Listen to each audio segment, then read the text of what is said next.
magic of the Cybernet Space Cube, the computer-enhanced podcast of the future. Transformers Slag Podcast.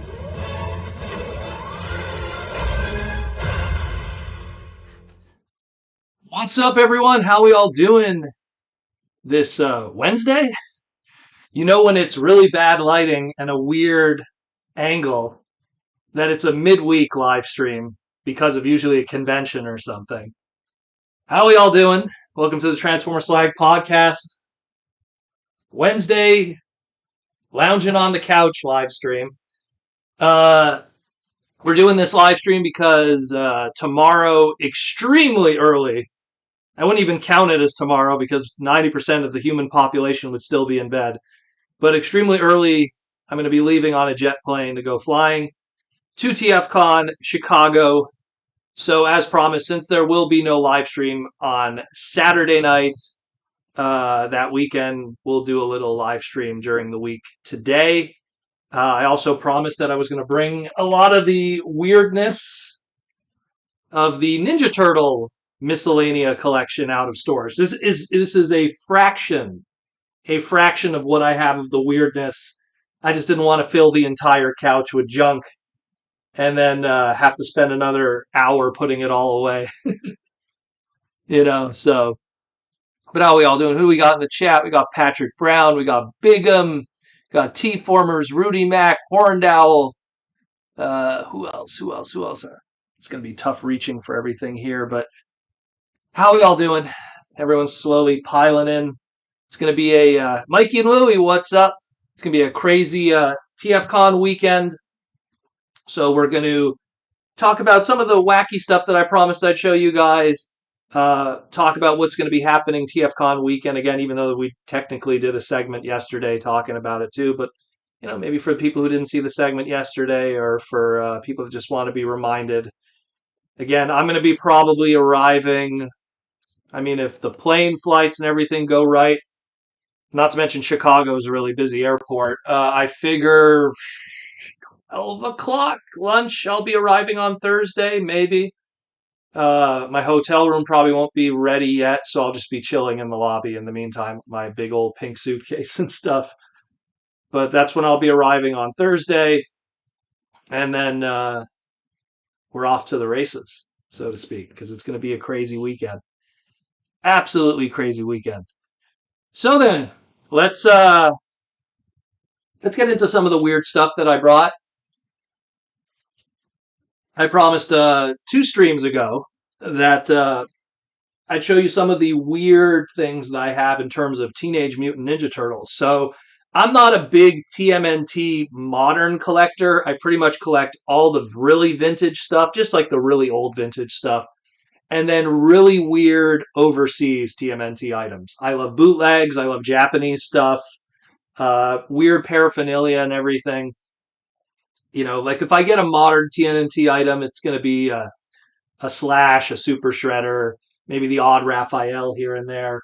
It's very rare that I'll get something new, even though some of the stuff looks really good. Don't get me wrong. I think everything NECA's doing and Mondo and even Super 7, they make some really cool stuff. But as the saying goes, if you collect everything, you're going to be poor.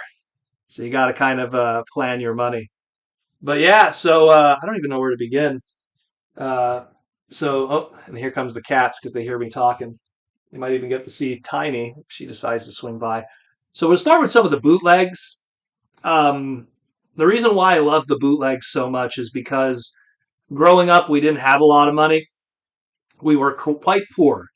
And we had a dollar store. There was for lack of better words, it was like this strip mall.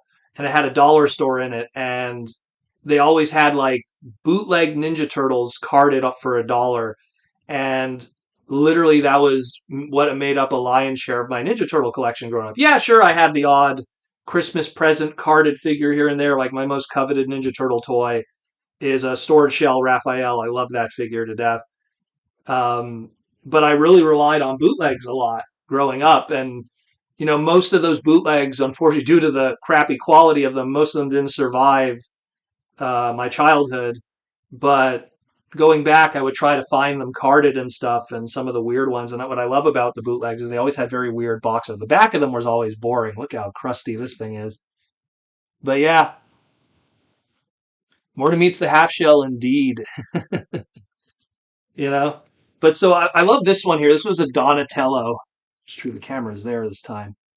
This is a Donatello. It's super weird. Like it's almost like a child did the box art with crayon.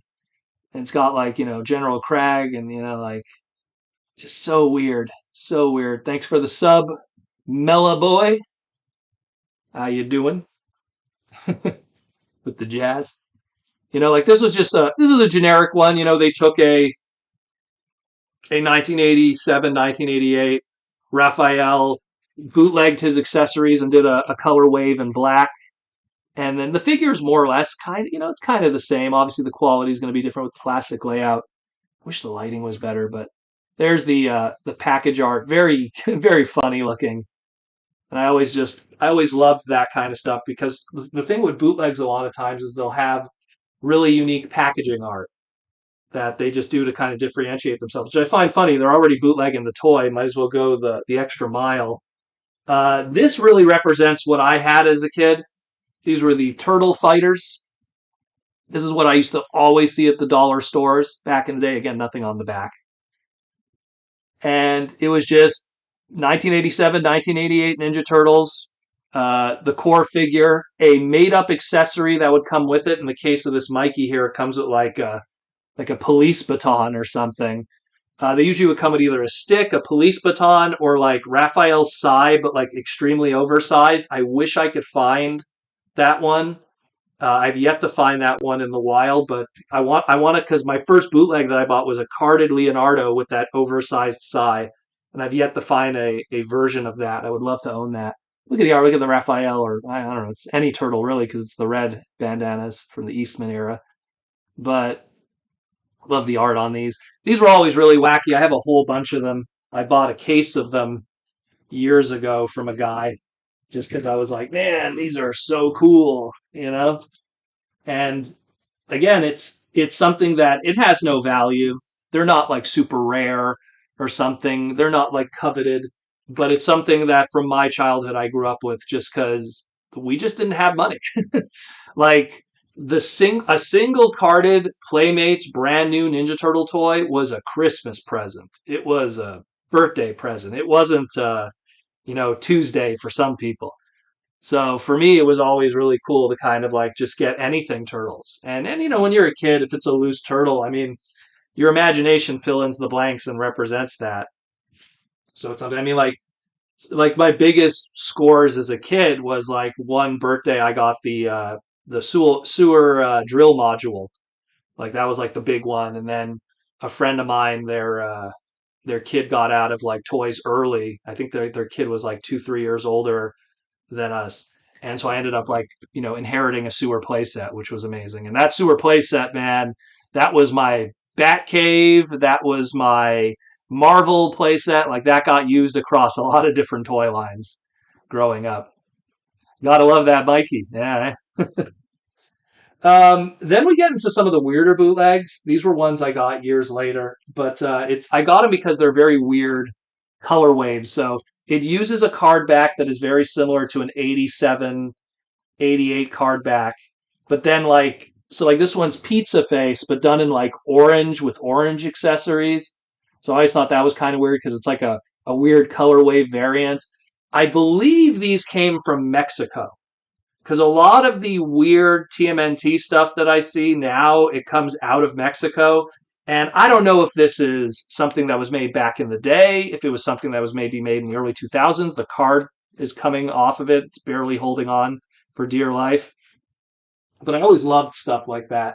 And I mean, this one here, this is like my magnum opus. This is Mondo Gecko done in like a weird grayish purple skin, and then it has the head of Leatherhead on it. Like such a weird, and then all the weapons are the weapons from a 1987 TMNT. So very weird that one. Very, very weird. And again, same thing, just has that weird card back. So I always like loved this kind of stuff. Always do. And I'm always hunting for that kind of stuff. Always want that because it's always very cool, that kind of thing. You know, it's always very weird, very weird. That's it more or less for the bootleggy kind of stuff. We'll get into Japan now because Japan had a very interesting relationship with Ninja Turtles. Because imagine here's this American made comic book that then has all this like Japanese connection in terms of storytelling and origins and stuff. And it takes over the world in the West, and Japan obviously is going to pay attention to that. And there's a lot of weird Japanese stuff that came out of TMNT that was exclusive to Japan that we never saw. And I don't have all of it here. Again, most of it is stored away. The loose figures are on display. The boxes are just in storage right now. But I did bring some of the more interesting, eclectic items here and there because I figured people would appreciate them because a lot of people don't realize some of this stuff even exists. Tiny, you want to come here? You hear the cats? um, but yeah, you know what, the TMNT Magic the Gathering thing, I love TMNT, but it's something where, from a business standpoint, I don't know if it's going to do well. I honestly think it might be one of the worst Magic the Gathering selling sets of all time. It might be. Just because, like, the Spider Man one didn't do well. It's, they'd have to have cards that are ridiculously powerful that would then force people to have to buy them from a competitive standpoint. But I think that I don't know, it kind of misses the mark. People who collect trading cards aren't really from the TMNT community. The Magic the Gathering community are lukewarm on it. They don't really care, so it's going to be a weird one. It's going to be a weird one. Do I want to own a Raphael card or a Slash card or a Shredder card? Of course I do. But I'm saying from the general audience, I don't know if that Magic the Gathering set is going to do well, you know? And I mean, I think what was the joke that someone said? It was like, the Marvel set was already based in New York, and now we're going to have another set based in New York. So, like, there's cards that the Marvel set had, like Hot Dog, Pigeon, Bridge, like all those things. I mean, what's the point of it's the same flavor from one set to the next? Just it's going to be instead of a hot dog, it's going to be pizza. And there's going to be food tokens, I imagine, and stuff like that. So, pizza tokens, which actually would be a throwback to the old toys, although it doesn't have, no, it doesn't show the pizza tokens on the back of the bootlegs. It's true. Although maybe the Japanese stuff does. One moment. Let me just check. I don't think they did. Oh, yeah, they did pizza tokens with the Japanese stuff. Okay. Props to them. Wonder what they would do with those. We'll get into that in a moment. But Mateus, what's up? Yeah, midweek stream. Thank you for the super chat. Yeah, it's the midweek stream. We're just talking about the bootleg stuff and the Japanese TMNT stuff, and then we're gonna talk about TFCon a little bit, and then we're gonna close this stream. Gonna clean up everything here, finish up some last checks on the suitcase, and then I'm gonna actually have to probably go to bed early because I have an extremely early flight to Chicago. It was the only one that was available, oddly enough, because when you're coming down on a Thursday, there's not usually a lot of flights. And then I'll get to TFCon 12ish, I imagine. We'll see. We'll see how everything pans out. The Chicago airport is one of the largest airports in the world, so it's pretty crazy. So let's get into Japanese stuff. Um, First, we'll start tame. We have some. This is a sealed pack of Japanese TMNT trading cards. They would do it on a hanger like this, and you get a bunch of cards. You'd see what you would get pretty much. But had some little VHS box art there on the back. They were sold like this. How much was this back in the day? This was 200 yen back in the day. The art there on the top, very anime inspired. Super Tatos. And yeah, just really fun stuff. 200 yen. So probably back then during the Japan boom, because it was probably, this came out in 92. So that was still during the bubble era of Japan's economy. So I would imagine probably with the exchange, it was probably maybe 1 for 1.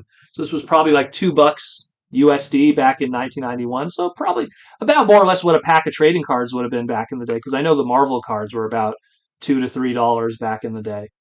So very, very radical. Never opened it. I don't know what the other cards are. It's kind of hard to see, but If I could get like a full set opened, I'll never want to open this one. Very cool. Very, very cool. I dig this kind of stuff a lot just because it shows like how would another culture interpret something that was amazing, you know? Then we had like these ones here. These came from UFO Gashapon machines and stuff, and UFO Catcher. This is a plush set of all four of the turtles. They put their own little expression and stuff. There's the tags on the back. I bought this, geez, a long time ago. And yeah, man, also just really cool representations of like, if Japan did TMNT merch, what would it look like? Very cool. I dig that. Dig that a lot. The art on the tags are generic art that was used from like say trading cards and everything from back in the day. I think it was Topps that did the trading cards. So very, very cool. Dig that. That was very awesome. And then here's the one that a nice boxed item. So here's the Super Turtles motorcycle. This was exclusive to Japan. We never got this here in America. We got variations of the Super Turtles, but not the transforming ones. And we didn't get the motorcycle in this shape or form. So this was really cool. This was, again, an exclusive item. And again, it's kind of cool to show you guys there. It actually has the pizza points, oddly enough. I didn't think they had them, but I guess, I don't know, what was a mailway item for this, The Super Turtles Battle Bike. Very, very cool. Again, it's on display downstairs, and I wasn't going to bring it up, so I figured the box will do just as good, you know. Very awesome. Again, all these like weird items that we just, this was Playmates, but Takara oddly was the distributor for Ninja Turtle toys in Japan. So you got a lot of weird stuff with that. Very, very weird. And then, might as well just bring him in. This is good old Saint Turtle. We talked about him last week. So that gives you an idea of like what they looked like, more or less, because I had him out loose to show you guys. Then we get this is the really cool stuff. This is like the stuff that a lot of people don't even know exists. So in the 80s and the 90s, we had the sewer play set. And the sewer play set was awesome. It was really cool, two-tier system with the tubes and the, power lines and all the cool stuff that was going on with that.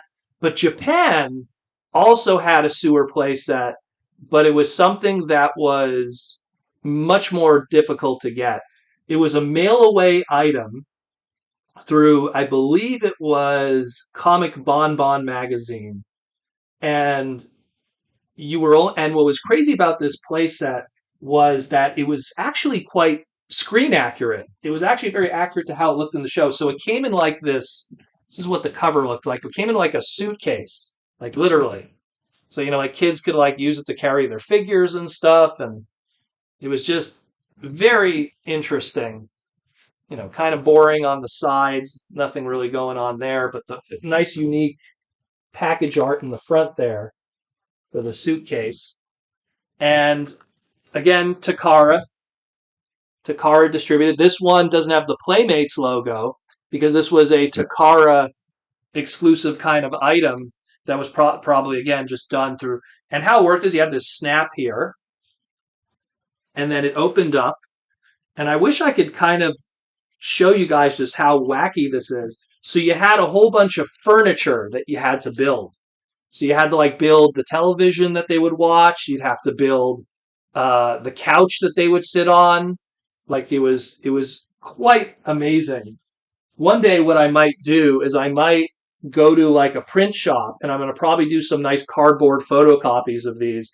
And then I'll actually fold and make the actual furniture from a bootleg, from a copy. And like it had these little wall pieces so you could build out the rooms and everything. This is just a separator to keep the shape for shipping. But what it was their sewer from the show. And it was great because this is where the turtle wagon went. And what's cool about it was you see here, this flap would go down. Remember the turtle wagon would come out of the sewer hole? It's going to be the sewer drainage hole. So it literally mimicked what was in the show, where the turtle wagon would come out of there. And then this area here is where the couch would go and the television set. And then you had their sleeping quarters, and you could build all kinds of different furniture and stuff depending on the character. So Donnie had like all his tech stuff, and Raphael and Leonardo had like more fighting stuff, and Mikey had like a pizza table and stuff. And then you have this was the meditation area. Now keep in mind there'd be walls that would be built in, like cubicles that would separate. This would be Splinter's area of the meditation area. So this thing was so weird. And look how big this thing is. This was so crazy, and we never got this. This like it's a low cost item to make because it was all cardboard, and even the furniture was all just cardboard paper craft. But it was extremely screen accurate. That's what was crazy about it, is how screen accurate it was. And you got like little stuff going on the walls there with the Foot Clan, and it's just such a weird thing. And the TMNT community doesn't talk about this stuff because they don't really know it exists. And I'm not really part of the TMNT community. I'm just a wacky guy who really loves toys and has a niche, love of this kind of stuff of the hobby. But I mean, I've always been fascinated with the Japanese TMNT stuff just because of, all the weird stuff that would come and see. Like, here's all the cubicle pieces so you could separate. Actually, this one's kind of open, so I could open this one. So just to show you, like, you could separate the rooms, you know. Here's this is actually really good. So this could show you kind of like an idea of how it would look, you know. Like that's crazy.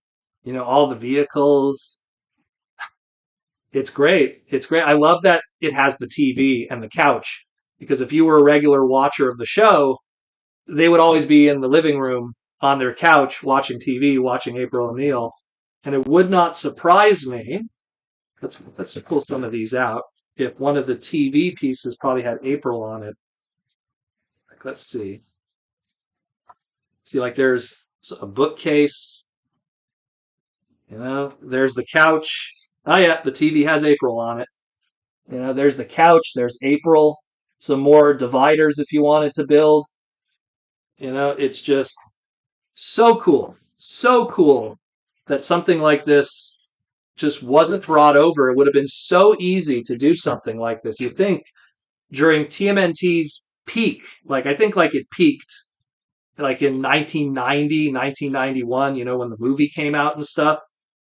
To think that like, Playmates could have just easily gotten this cardboard stuff and just put it out there and charge like an exuberant amount, which they could have, because they were printing money with TMNT merchandise. Sorry, I just want to just put this in safely so nothing gets damaged. But you think they would have like capitalized on that?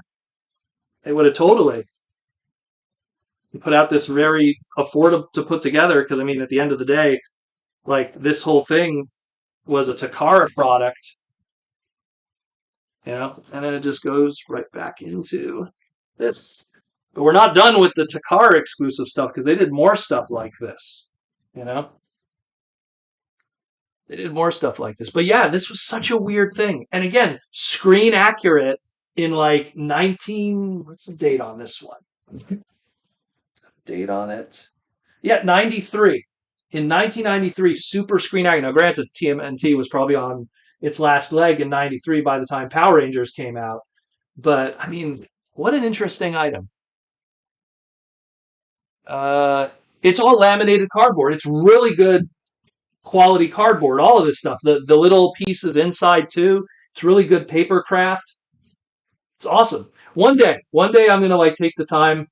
I'm gonna go. I'm always hesitant when I bring it to like print shops because if they handle it, you have a guy who's ham-fisted and they handle things badly. A lot of time, I have a lot of like vintage wrestling posters, and even I have a vintage movie theater GoBots Rock Lords poster. I have a really old one that I got from years ago on eBay, and I want to hang it up, but I don't want to hang up the original. Like I'd love to hang it up on these walls or something, but I don't want to hang up the original because it's so fragile and it's all discolored and so I'd love to bring it to a print shop, get it completely copied one for one, and I'd hang up that one. But I've been to print shops many times, and oh, of course, right when we're doing a live stream, there's people that are going to be mowing lawns right now. When it's raining outside, too. Geniuses. I apologize if you hear all of that. Unbelievable. Do you guys hear that? Just want to make sure. Because I hear it. Man, is it loud.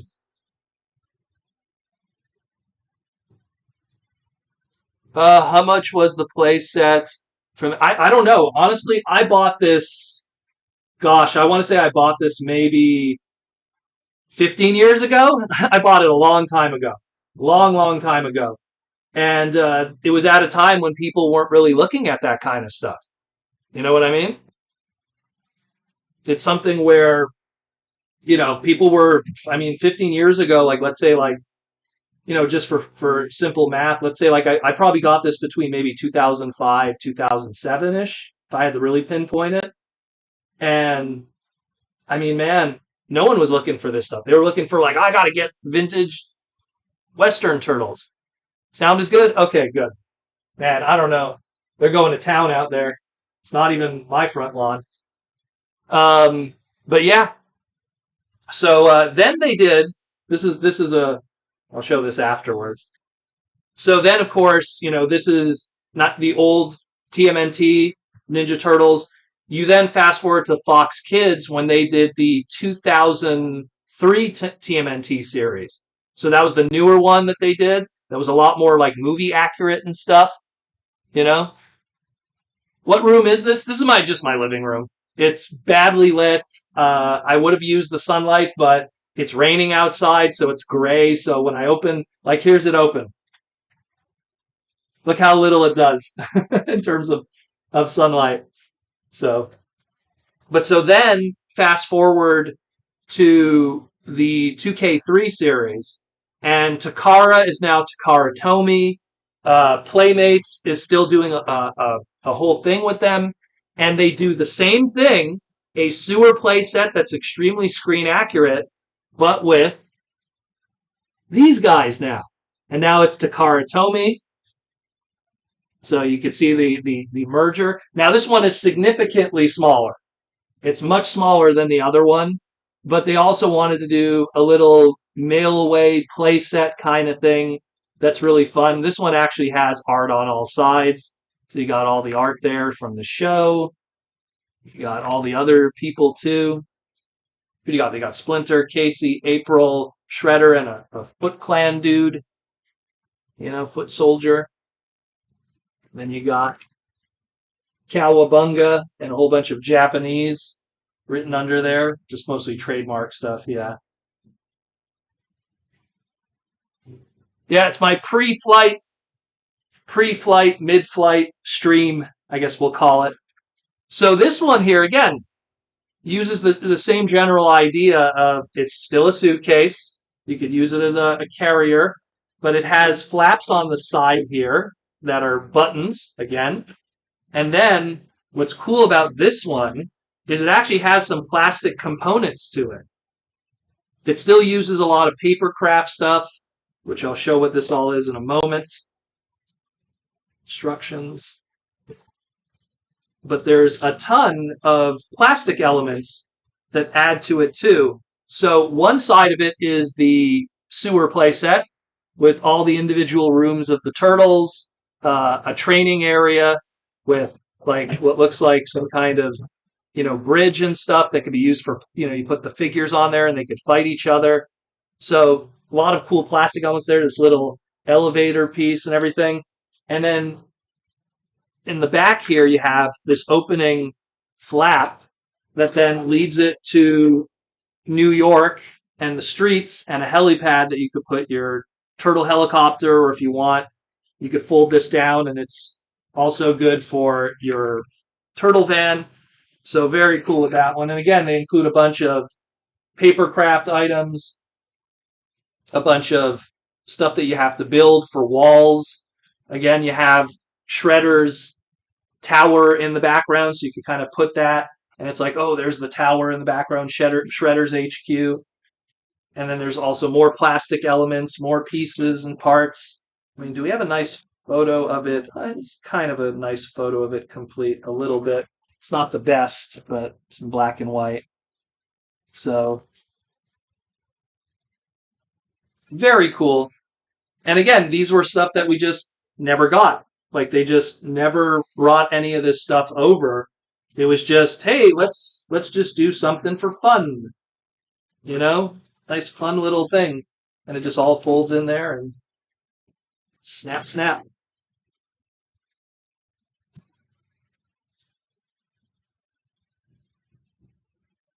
Oh, was it? By the Japanese voice actor of Megatron. But again, fun little thing also. Very great series, by the way. If you like the original comic run, it's much more true to it, at least initially. So she has death in it and everything, at least implied death. So very good little piece there too.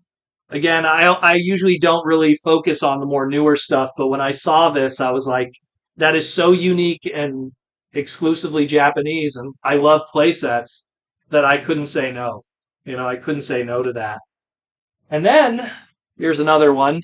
So let's go a little more now. We did 87 Turtles, 2003 Turtles. Now let's talk the Nickelodeon era. Um, Here in Canada, we have a pizza place chain called Pizza Pizza. Not related to Little Caesars where they go pizza pizza. It's actually called Pizza Pizza, and they did a promotion with with uh, Toys R Us and TMNT, and this is like just the menu and stuff. This was from, gosh, I want to say like 2011 when Toys R Us. It's in French because obviously I'm in French Canada here, but they did that, and I was just like, man, that's so cool. I always like keeping these kind of like advertisement things because no one keeps any of this kind of stuff, and then it just gets lost to time. So it's really cool. This, and it's like, you could get yourself two large pizzas for 20 bucks Canadian. So that'd be like $14 USD for two large pepperoni pizzas. Oh, I would kill to have that today. Now it's like you're lucky if you get one large pizza for 20 bucks. I am going to kill those guys out there. What are they doing? Uh, why are they like they're you know what? They're literally mowing my neighbor's lawn in the rain. That's so bad for their motors. As a mechanic, it's like that doesn't make sense. You're putting stress on your motor, but I guess they don't care. Um, I'm surprised you guys don't hear that. It's so loud. TMNT and pizza just got together. Yeah, it's it just got together.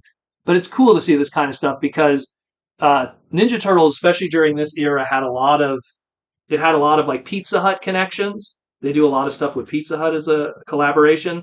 And outside of the legendary Pizza Hut coupon that came with the old Nintendo game, there wasn't much like advertisement and actual, connection. You could argue maybe the Turtle concert back in the day, coming out of our shell, that had kind of Pizza Hut characters in it and everything, but there never really was like advertising or stuff like that. So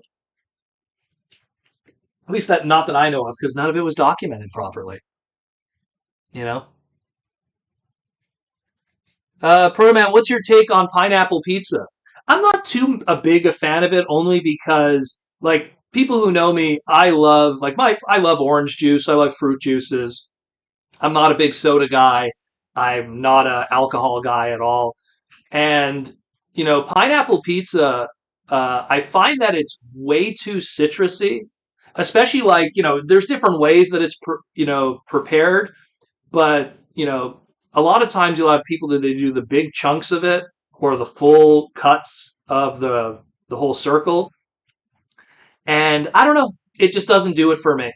It's just something where it's like I find that pizza, you want to kind of keep it simple. My mother used to order from this place called Pendelli's here in Canada, and it would be like a sloppy Joe. Like I always feel you shouldn't have to eat a pizza with a fork and a knife. Like you should be able to hold the slice. And her, like, she would order this pizza and it had like every topping on it. And like you would pick it up and just the whole thing would just fall off. And I remember like this is when I was a kid. I remember telling my mom like, I don't like it when you order from that place. And my father's like, thank you, someone said something, because my father hated it too, you know. But I mean, I always like I keep it simple. A good pepperoni slice. I like it all dressed if it's from a good chain. Just mushrooms, the green onions, red onions, pepperoni. That's fine too. But when you get too crazy, like, Missy, who lives in the house here with us, she loves what's called Quebecois style, which is like, I think they call it Canadian too sometimes. It really depends where. But it's kind of like a meat lovers with mushrooms. And I mean, it tastes great, but like you get the pizza and it's just a bucket of oil. It's just grease to the extreme. So me, a good pepperoni slice, even a plain slice is good. But I find that, see, pineapple kind of falls into that. Like, what are you doing?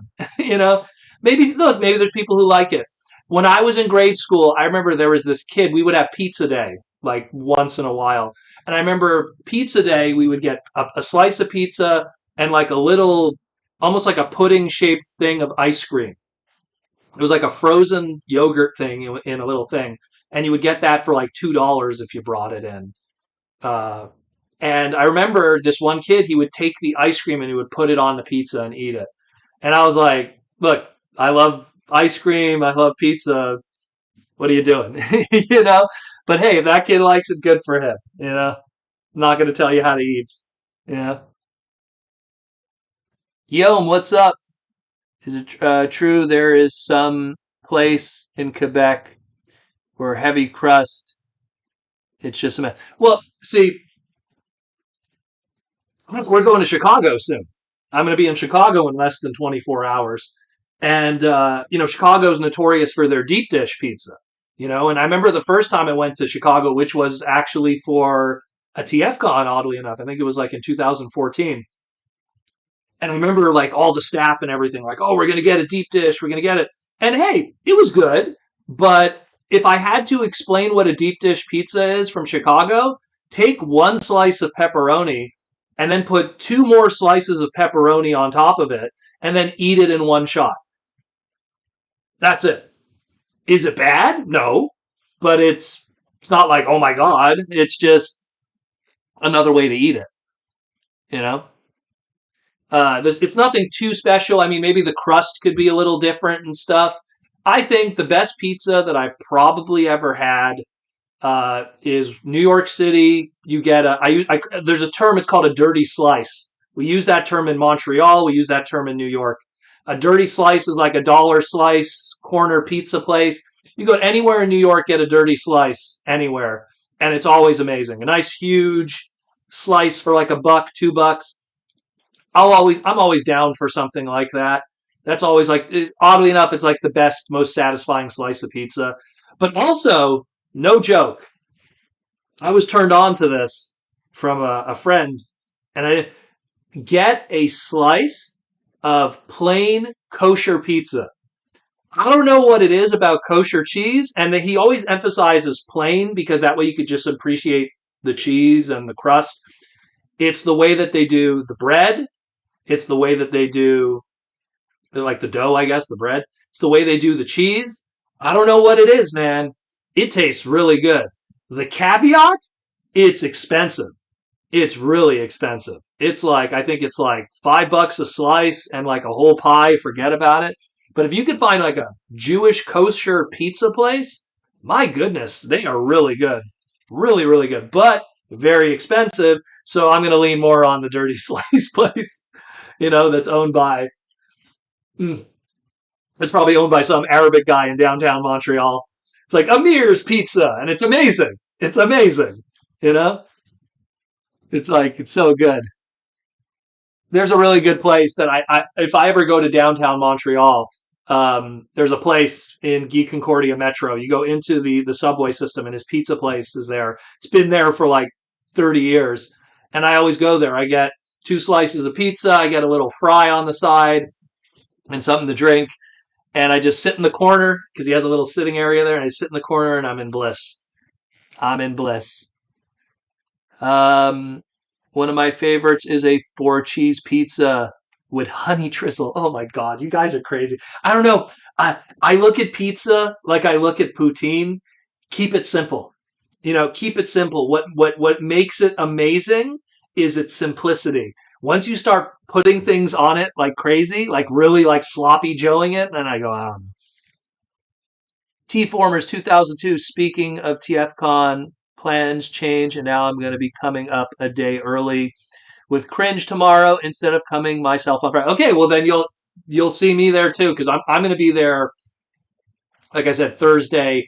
I imagine lunchtime, 1 p.m. if everything works out because I got to pick up my suitcase and Chicago Airport is crazy. So good stuff then. Good stuff then. But that's it. That's me with pizza. I mean, it's the perfect food. I always say it's the perfect food. I ate pizza almost every day for 5 years in high school, almost every single day. And again, there was this Jewish couple that had a little bodega dépanneur kind of thing going on next to my high school, and I used to go every day and pick up a slice of pizza, and it was so good. And then once in a while, I'd mix it up because they'd also have falafel, they'd have samosas. So once in a while, I'd mix it up, and it was super cheap because I know what they would do. They would order the whole pie. They'd order like two of them, and then they charge like $1.50 a slice. But if you did the math, they're probably making like $1 a slice, when they're selling it to the teenagers. So they did very well for themselves. And because our cafeteria, I went to a very ghetto high school. I went to Wager High School. It doesn't even exist anymore as a normal high school because the registration was so bad throughout the years because it got such a bad reputation that it exists, but not as a normal high school anymore. But I went to a really rough high school, and as a result of it, our cafeteria was dog crap. Like the food was unedible in our cafeteria, but they didn't put a great emphasis on the cafeteria because they knew we had this huge dépanneur and like little strip mall next to our high school. So they knew that a lot of the students, if they wanted food, they would just go across the street anyways and buy from there. So, but yeah, it's a lot of that's it more or less. I didn't bring too much, but just this and that. I figured these things would be like the big staple items to talk about because those are the really cool ones. And again, of the bootlegs, this is probably my most favorite. Just the Mondo Gecko with the leather head face on it and the different color wave. So many of these, and I have so much more. It's just like I wasn't going to bring everything because it took me like an hour to unpack and plan what I was going to get. It's going to take me another hour to put it all back. So it's something where actually, as a result of taking it out, again, these were all in the box with it. Old TMNT movie trading cards and the cartoon and stuff. That was in the box with it because I had a whole bunch of doubles. You know, so a lot of good stuff. A lot of good stuff. I hope you guys enjoyed it. I mean, I didn't know if you people would dig it, but it's just a lot of wacky stuff from another hobby that I feel kind of crosses over because TMNT and Transformers were that bridge from. I use the comparison. Late 70s kids had Star Wars. Kenner Star Wars was their thing. A little bit of Micronauts and the Migos are mixed in there with that. Then you got early 80s kids. You have He-Man, Transformers, and G.I. Joe. Those were like the big three, as I like to call it. Those are like the big ones that were carrying everything. By the time you get to like 87, 88, G.I. Joe, Transformers, and He-Man start to quiet down. And then 87, 88 is the Ninja Turtle era, and then it's all TMNT, and TMNT took over the world. And was there other toy lines? Of course there was, but it was TMNT, and everyone was a distant second or was trying to be like TMNT. Whether it be Street Sharks, Cowboys of Moo Mesa, SWAT Cats. I know I'm forgetting stuff. Mighty Ducks. Um, I know I'm forgetting stuff. Snailians. but and probably some of them that are on my body here. No, maybe not Dino Riders. Bucky O'Hare, but Bucky O'Hare was existed before, but then obviously got a toy line because of the success of TMNT. But TMNT the big one, was the big one, and it's just something that was uncontested until 1993, and then Power Rangers came in. And then Power Rangers was the thing. And then around the same time as Power Rangers, the only thing that kind of had market value was Toy Biz with their mutants. So you had the Marvel stuff with the X-Men and Spider-Man and those cartoons. So that was the only other thing in that market that was kind of holding market share. G2 Transformers existed, but it was completely obliterated by Power Rangers. If anything, any G2 sales that happened during 1993 were done by accident of a grandma trying to buy a Megazord piece or something, or, oh, it's a Tyrannosaurus that transforms? Not what you thought. Uh, and then, of course, you get to like 95, 96. Beast Wars comes out, becomes number one selling boys' toys for like 2 years. And then after that, the digital age, Pokemon comes out in 97, 98, 99. And then everything gets a little fuzzy there after that. So, but there was a time when TMNT ruled the world. And if you were a Transformer fan of the 80s, you kind of probably got some of that stuff too. I grew up with G1, late G1, and then Ninja Turtles came into my life and Power Rangers and stuff and everything. And yeah, all the goodness, all the goodness. Um, I mean, G2, what's funny with G2 is I didn't get any G2 toys as a kid.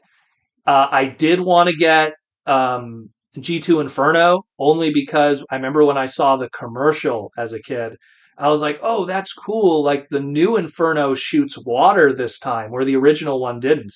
And I didn't know, like, oh, it's just an accessory. Like, Inferno is raining pain. And that's, Victor Caroli's commercial, and he's raining pain, So I thought that was cool. I always wanted to own a G2 Inferno. Years later, of course, I get all of that stuff. And then I would find a carded one and I'd keep that. I have a carded G2 Inferno on the wall. It's kind of funny. Like I have this like small little part of my collection where I have a carded uh, G1, well, not carded, box G1 Hot Rod, G2 Inferno, and a carded Cheetor. And it kind of represents like the innocent grails that I had as a kid. Man, I really wanted Hot Rod. Man, I really wanted G2 Inferno. Man, I really wanted Cheetor. I get all of those as an adult, but as a kid, I mean, Cheetor was impossible to find back then. Hot Rod just didn't have the money, and my dad picked up the wrong thing. It is what it is. We just didn't have the money back then. Transformer toys were expensive back in the 80s. They were not cheap. TMNT was hard to get as a kid in terms because we just didn't have money. I can't even imagine my parents affording like a $24.99 Autobot car. Like, forget about it, you know? But yeah, so let's, 1 second here. Let me just get some slides too, because we might as well talk about what's going to be popping. Might as well get into that because I don't like. What, hold on a second. Did I bring the mouse? I brought the mouse with me. What am I doing? I can just do this. Ah, look at me. I brought the cordless mouse with me this time. So, TFCon is this weekend, and I'm trying to find the slide. There we go. So, TFCon is this weekend. So, I'm going to be leaving super early tomorrow morning. I think my flight is 5 a.m., so I got to leave at 3. You know, it's like when I went to Japan every time. It's the same thing. You never get a flight that doesn't involve you losing sleep. So I'm going to be waking up super early. My flight, I think, yeah, it's like about 5 a.m. And then I'm probably not going to board until 5:30. And then we're probably not going to be off the ground until 6. And then it's about an hour and a half to 2 hour flight. So we're probably not going to get there until 8. And then I'm probably not going to get out of the plane until 8:30. And then I'm probably not going to get my suitcase until 9. And I'm probably not going to get to the shuttle bus until 9:30, and then I'm probably not going to get to the hotel till 10. So the domino effect of how time progresses, So I probably won't get there probably like, until like 11, 12 lunch for sure. And then I'll be chilling in the lobby because the hotel won't even be ready to be accessed anyways. So it won't make a difference. Let's see. J.R. Mina from the Philippines says, my only regret is I did not get Beast Wars toys at 50% off Optimal Optimus and Beast TM2 Megatron when I said, wow. Well, me, in high school, again, all the money that I had in high school, because Beast Wars came out right when high school started for me. And so I was like hustling to make money in high school. I would try to like hustle up to $10 a week of money. I think I've told this story before. Going to that dépanneur next door, um, I used to take advantage of the fact that 90% of school is done during winter. When you start school, it's September, and then by the time you get to November, January, February, it's winter for a majority of it. So a lot of kids didn't want to have to go out into the freezing cold and walk to the place. So I would, during my first recess, we had our 10 o'clock recess, I would really pull out a piece of paper. Shout out to Jason John, who used to sit behind me. Love that guy. He used to write rap lyrics behind me. He used to always have like wads of paper with him. I don't know where he would get it from. He'd probably steal it from somewhere, but he would always give me a piece of paper. And I'd take that piece of paper and then I'd go into the locker room area, like, the hallway, and I'd be like, who wants me to go pick them up something? And I'd always tell them, look, if I go get you like pizza or like, chips or whatever, just give me 50 cents for my time. And I'd have like two or three guys. I don't want to name their names, but I think they came for money. That's all I'm going to say. They were richer individuals. Every time they wanted it, primarily because I think that the pizza was kosher. So I think that was important to them. So, and halal, I guess, is probably the best way to play it for them because it was halal, not just kosher. And yeah, needless to say, they always hooked me up every time I went to pick them up pizza. I had to keep it separate from the other food. Remember how they were very anal about that? And by the end of the week, sometimes I would have $5 to $10 extra coinage. As a result, I remember I would just throw it. I'd like my backpack, and I had like this little extra pouch on the outside of my backpack, and I just throw the coins in there. And then at the end of the week, I'd be like, man, I got like $5 to $10 here. And then I'd use that $5 to $10 to buy whatever I could. Either I'd go to the arcade, I'd buy magic cards, or I'd save up for a Transformer figure. And no joke, every Beast Wars figure I had that I bought brand new could be like counted on one hand, which is crazy. Red Eye Cheetor, um, Transmetal Cheetor, Tarantulas Transmetal. That's how bad it is. The 2-pack with Megatron and Croc Megatron and Optimus Bat, and then the last one, I think it was, trying to remember here. Oh, Transmetal 2 Cheetor. That was it. Everything else I got was flea markets, garage sales, conventions. Now today, flea markets, garage sales, and conventions. Flea markets and garage sales are dead now. Now you can't find anything, but conventions you still can. But, during the 90s, there was this really good turnover of toys where, like, for some reason, like in 1998, you were finding a plethora of loose, complete Beast Wars toys because kids would just, they play with toys and then they don't care about them. And, parents, they just get rid of it. So I built a majority of my Beast Wars collection just from that because we just didn't have money. Just didn't have money at all. Like, I can't stress that enough. I went one Christmas with no presents, just to give you an idea. One Christmas we had no presents, and then we knew that the following Christmas we were going to have no presents. So what me and my sister did was we put up our tree. We had a little tree that was like no joke this big. We put up our Christmas tree, and then we bought ourselves from Toys R Us toys, and then we didn't wrap them because we didn't have wrapping paper, so we just left them sealed in the package under the tree, and we kept it to our like we kept to ourselves. Do not open these presents. Like we'll wait till Christmas. And all I was able to afford at the time was the Micro Machines Power Rangers set. You know, like how Micro Machines had these little like 4-piece sets. So they did like a Power Ranger set. So it was like I think it was the Megazord. I want to say King Sphinx and two little minifigs of I think it was Jason and a putty. And then I got another set which had Titanus, Squat, and again I think Zack and a putty, the Black Ranger and a putty. I had that under the tree and a 12-inch Toy Biz Wolverine figure, and that was Christmas. And that all came out of my own money. I forget what my sister put under the tree. I remember she put stuff for herself too. And that's it. And that was our very light Christmas. Very light out of our own pocket. We just didn't have the money back then.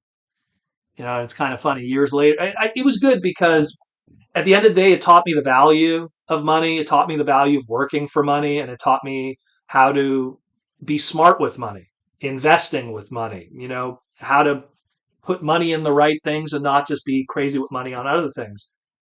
And I was also lucky because I had a teacher in high school named Mr. Jacobson, who I give a lot of credit to. He had a taxation class, oddly enough. What a weird concept in the 90s to have that, where he taught you taxes and investing. And, you know, shout out to him, man, because I was paying attention, you know? So it's something that years later, I would get all these toys. You know, when I got my first job, like my first like legitimate job. I did little small jobs here and there. I did some gardening for a bit in my late teens, and I did telemarketing and stuff. But when I got like my first legitimate job, which was and then of course I worked at a video store as a kid too, so that also helped a little bit. But that was $5 a week, you know. But when I got my first serious job at working at Burger King, serious, I went to town, man. I went to town. I would because you were able to, with one paycheck, you were able to buy practically everything. I would work 2 weeks and I'd get $500 for 2 weeks, which doesn't sound like a lot, but back then that's how much it was for 2 weeks back in like 2005, 2000, gosh, when did I start working there? I think 2003 I started. Yeah, it's true because Armada was coming out. I started working there in 2003, and it's just something where, you know, when I got my first paycheck, I went to town.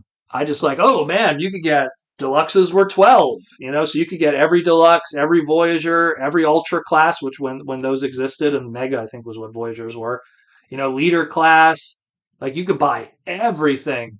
And then after you bought everything, you had to sit back and wait until whatever next was coming out because yeah, there was the odd alternators and supplemental stuff of like Universe, but you're able to buy everything and then kick back. And then I would take the money that I'd be saving from not having to buy the latest Transformers, brand new, and I would just either put it in investing or I would put money aside because I wanted to go to BotCons because BotCons were the thing at the time.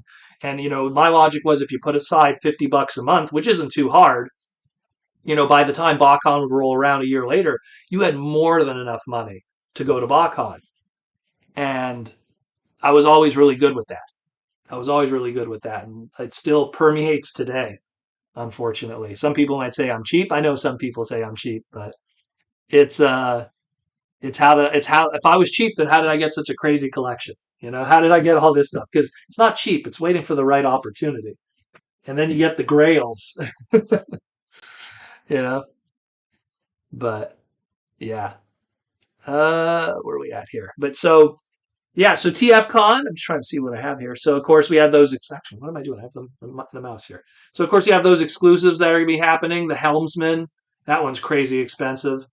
Again, like I said last time, a lot of these exclusives, if you are not going to TFCon and you are interested in these exclusives, do not buy them from eBay. Like most of the time, the distributors of these exclusives. In the case of this one, this is going to be Toy Dojo and Aegis. Is this one Toy Dojo? No, this one is Chosen Prime. Chosen Prime is going to have this on their website afterwards. 600 units, okay? They have 600 units. It's not going to sell out at $280. It won't. So don't go. Someone's going to buy this off of eBay. If someone's going to buy this, they're going to put it on eBay. They're going to ask like $400, and someone's going to buy it. Don't. Wait for Chosen Prime. They're going to put it on their website. And if somehow, by some freak accident, this thing does sell out, I don't think it will, but if some freak accident does sell out, then you could go to eBay. Then you could go to eBay and spend your $400. But I promise you, if you want to save money, just wait it out. Wait till the weekend's over. Monday, Tuesday, go to Chosen Prime's website. It's going to be on there. It's totally going to be on there for sure. You know? I actually can't ship anything, guys. I can't stress that enough. I talked about this last time. Right now, Canada is kind of on a mail lockdown to the United States. I could ship to the UK. I could ship to Mexico. I could ship to Japan. Just right now, due to what's going on with your, for a lack of better words, I don't want to go into politics, but due to your current political situation, shipping to the United States is prohibited due to tariffs, duties, and the demolishing of the 800 rule. But that's a whole other conversation. But yeah, so there's the Helmsman. There's the other ones that I talked about yesterday. I talked about the Megalith. I think it's called the Max Megalith, which is the Mega Octane. That's going to be available too. That one is also multiple units. Don't worry, it's not going to sell out. That's going to be at the Ages 3 and Up booth. And probably Monday, Tuesday will be at the Ages 3 and Up website afterwards. So that's available there. You know, a lot of crazy amount of guests. You know, all the guests, all the great stuff. What's this one here? Oh, that's the slide of. So my exclusive, which I worked with Mikey and Louie, the Yellow Bee will be at the show. It's the last of them, so I can't promise how many will be left. But it's the last run of it. We debuted it at TFcon Toronto. So this is going to be its American debut in Chicago. $15. And we're going to have some Mega Man comic books also available that I wrote with colors by Joshua Perez from Transformers fame. And Edwin Huang did the line art and pencils. He works on the Street Fighter brand. So the official Capcom Mega Man X comic book.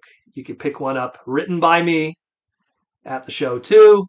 A lot of good stuff. And of course, let's go to Mr. Archer. He's going to have all of his stuff, everything. Actually, I have it right here. He's going to have his art book available at the booth. You could get a nice sketch on the inside. Gee, I wonder who I got as a sketch. And then, of course, I'll just show one nice piece. It's all kinds of cool Posca painting art, movie Unicron. A lot of really good stuff with the art book. Really cool. Pick that up from him. Of course, he's going to have his one-of-one Posca paintings there. He's going to have quite the army of them there. He's going to have quite a few ready to go. So if you're there in person, pick them up. Again, this is a reminder right now.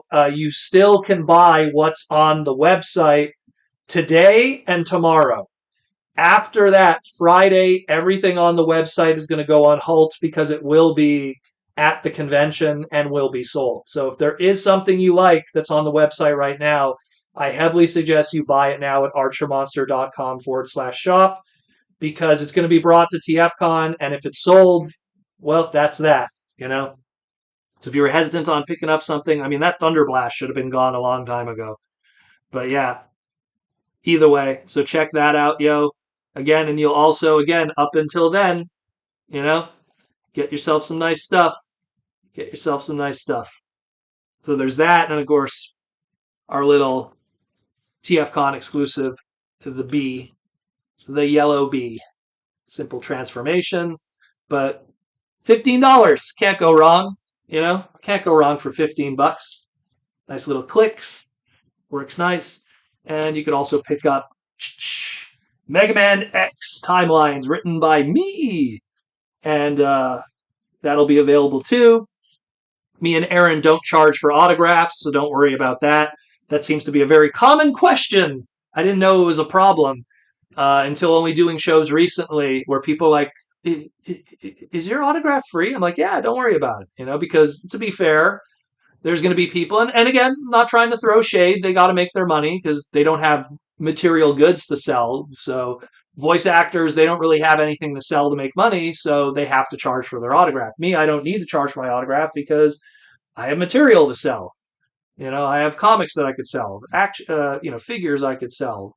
So Aaron has his art in his art books, so he doesn't need to charge for autographs. So the autographs are free. Don't worry about that. Don't worry about that at all. But yeah, a lot of good stuff. It's gonna be really fun. It's gonna be really fun. I'm really looking forward to this one. Toronto was Toronto. I mean, I don't want to bash Toronto, but Toronto's always Toronto. It's the Toronto TFcons are always the smaller ones. It's Canada. Canada has a smaller population, and it is what it is. Chicago is a hub. LA is going to be crazy. Chicago is going to be crazy. Baltimore was okay, I guess. Washington is a nice location, but it's okay. But the Chicago shows are always pretty nuts. So I'm really looking forward to that one. It's going to be really fun, and yeah. So I just hope to see everyone there, and it's gonna be some good stuff, man. It's gonna be some really good stuff. You know, all the cats are running around. They're wondering who is he talking to. You know, what up, cringe? But yeah, so hopefully that's it more or less. Cringe, you just came in when we're more or less calling it quits for the day. But that's it more or less. Just want to kind of talk about all of that. So again, hope to see you at TFCon tomorrow. Tomorrow, yeah, technically tomorrow. If you're in the lobby. If not, I'll see you on the Friday, Saturday, Sunday. Be sure to pick up the Yellow Bee. Be sure to pick up some Archer Monster, Aaron Archer art, or the Mega Man comics, or both. I don't know why anyone would not have these yet. These are really cool. And a lot of other cool stuff. Aaron's going to be bringing a ton of Hasbro Archive toys, mint and package from all different walks of life. So that's going to be really cool. I'm going to go into the deal room early to have to set all that up. But there's going to be a lot of cool stuff there. I'm going to kind of be the curator and the seller of all of that for him. So when you're going to see me, I'm going to have like my little wedge of stuff, and then you're going to see just a slew of vintage, straight from the Hasbro archives, carded cool stuff there. So it's going to be pretty awesome. Thank you, JR Mina. Thank you for have a great trip. Enjoy TFCon. Thank you. You should. I know you're far away, but it'd be cool if you came down one time. I've gone all the way to Japan. Mind you, I didn't go to Philippines, but I went all the way to Japan for shows and stuff. Come on down here. I would suggest personally for you, JR Mina, because you're in the Philippines, do TFCon LA. It's a shorter trip for you because you just have to just get to the West Coast. And in my opinion, it's the best of the shows. So that would be the best one for you. Yeah, it's going to be really fun, man. It's going to be really good. Really, really good. Really, really good. But like I said, hope to see everyone there. Hope to have a good time. Again, if you're a Patreon person and you have not gotten one of these and you're present at the show, give me a little private message and we'll work something out. I know that like I said, shipping right now from Canada is kind of putting everything on hold right now for shipping to the United States, but we'll figure something out once that all ends, hopefully. Otherwise, I'm gonna have to figure out other ways, but we'll cross that bridge when the time comes. Possibly for TFCon LA in March, we'll figure that out. But either way, thanks for all the love and support, everyone. Once again, if you want to help support the podcast more, we have our Patreon link down below. It gets you access to our Discord where we hang out. It's where I'm going to be still kind of communicating with people over the weekend. That's going to be like my, Twitter essentially. Forget which side I'm pointed. Twitter essentially, and Discord is how I'm going to be communicating with people when I'm at the show. If you can't find me, that's usually the best way to contact me because I'm not going to be obviously using a cell phone plan for the United States.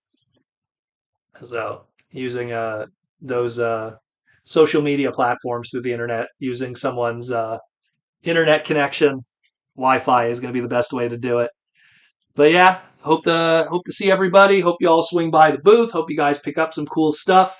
I don't know what I'm going to be hunting for this weekend. It's kind of one of those things where if I see it, uh, I'll like. I mean, I think my goal, if I could get one item this weekend, if I could find stuff, it would be more just kind of like Japanese Beast Wars stuff that I'm missing. I'm missing like this and that of like the more rarer items.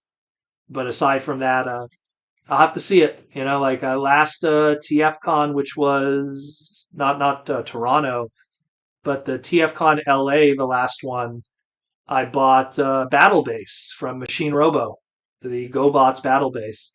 Didn't expect that to be there. You know, nice Grail kind of item. So sometimes you don't know. You don't know what's going to be there. So I'll see. I will see. And again, shout out to Cringe McCringle and T Formers and all of them. They're going to have a booth there too, selling stuff. Check them out. It's gonna be a fun weekend. It's gonna be a fun weekend to say the least. So I'm out of here. Thanks for all the love and support.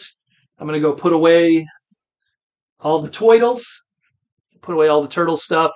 Gonna do a little bit of last minute planning, computer stuff, everything, and then I'm gonna have to crash early because I'm gonna be leaving on a jet plane. Don't know when I'll be back again. For anyone that knows that song, I'm gonna be leaving early, and then I'll see you guys for those who are there Thursday.